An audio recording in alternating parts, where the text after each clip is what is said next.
So now that our data set is complete, and you can see I've added the 5 people at the end, and I've put in their scores, and now I'm ready to move to the next phase of the work, which is our instructions say. So let me go back to the instruction sheet. Add 5 students, and this is actually item 3, but complete the calculations or extend the formulas for each calculated column. I'm going to go back to the calculated column in green, and so now we have to figure out what each of these columns wanted us to do. And this one wanted us to calculate the average of the quizzes in F, G, and H. Right, so all we're going to do here is use either a formula or a function to calculate the average of the quiz scores in Q1, Q2, Q3, or Q4.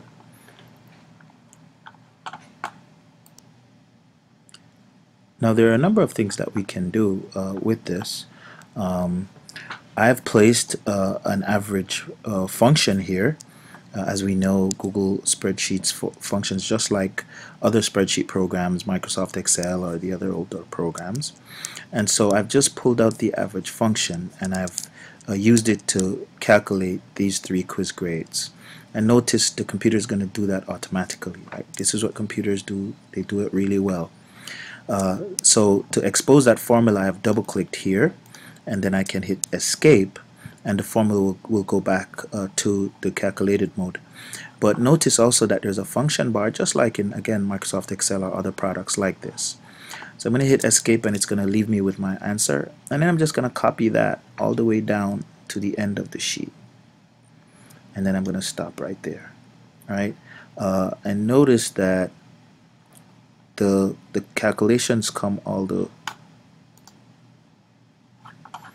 So notice that our calculations come all the way down to the bottom, and they give us the relative addressing for all of the cells.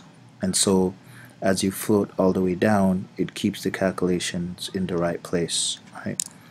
So we've done the average, and that's really quickly and easily done, as you've observed. So now we're just going to do the points change in the developmental reading assessment scores.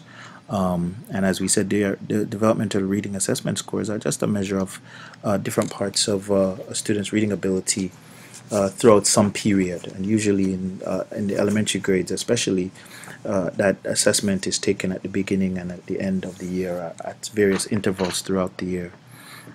So in this case, we have a column set up that calculates students' DRA at the beginning of the year, that's E, and then has those scores logged at the end of the year. And from a teacher standpoint, that would be poured into the system, whether by a teacher or a school administrator.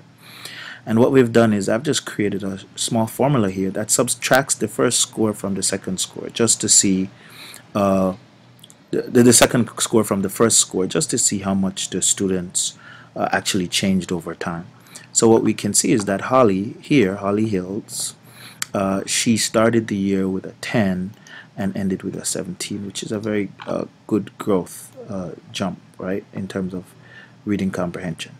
And let's say we put that there, and I just dragged the formula down just the same. I forgot to show that, but when you put your mouse pointer at the bottom right corner of a cell, you get a cross.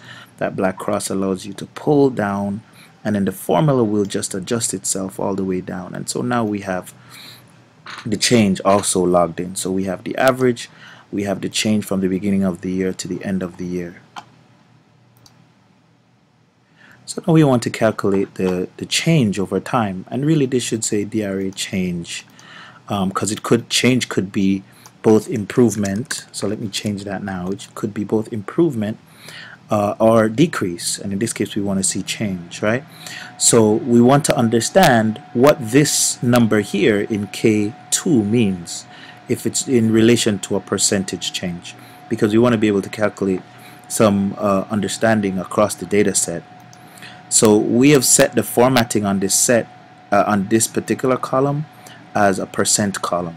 So I'm selecting it, and I'll show you how we've done that. We've selected it, and then we go to format, and we go to number, and we choose percent, and I'm choosing percent rounded. And then I'm going to